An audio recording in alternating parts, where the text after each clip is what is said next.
Domestic violence is a crisis that many individuals will face in their life, regardless of their race, age, gender, or belief system. While domestic violence is often viewed as a man abusing a woman, this is not always the case.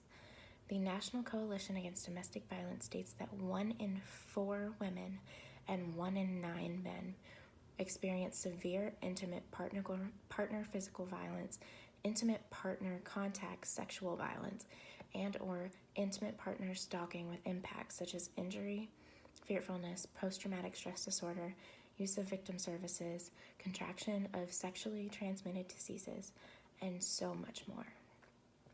Anyone can fall victim to domestic violence with no warning signs. Everyone knows someone who is either currently part of an abusive relationship or has been in one in the past, or maybe even more than one. According to the National Coalition Against Domestic Violence, on average, nearly 20 people per minute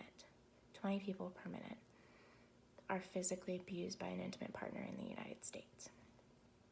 Over the course of 1 year, this equates to more than 10 million women and men.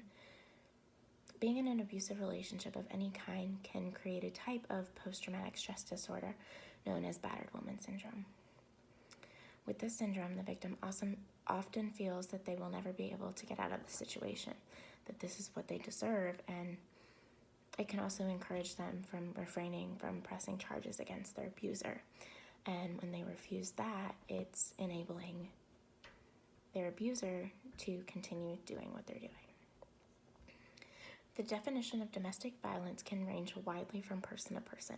However, domestic violence includes, but is not limited to, pushing, kicking, biting, hitting the victim in any way, stalking, threatening with an object, or such as a gun or a knife, having objects thrown towards the victim, even emotional and verbal abuse, such as making the victim feel worthless and unwanted.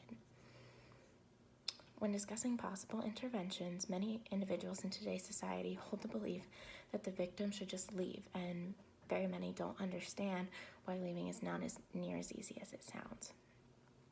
Battered woman syndrome often does not allow this to happen.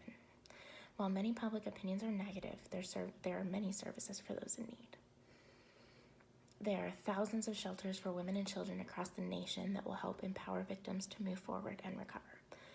There's also a variety of support groups for individuals that have faced domestic abuse, as well as those that have witnessed domestic abuse in the past. We as a society must change our view about those who are in violent situations.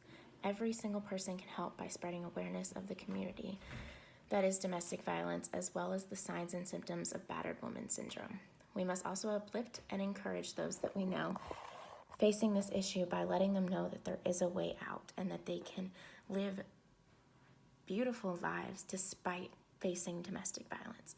Another way that the community response could be improved is by raising awareness for various types of domestic violence that are not physical, such as emotional and verbal abuse from either partner. Please get help. There are a variety of resources for you to utilize.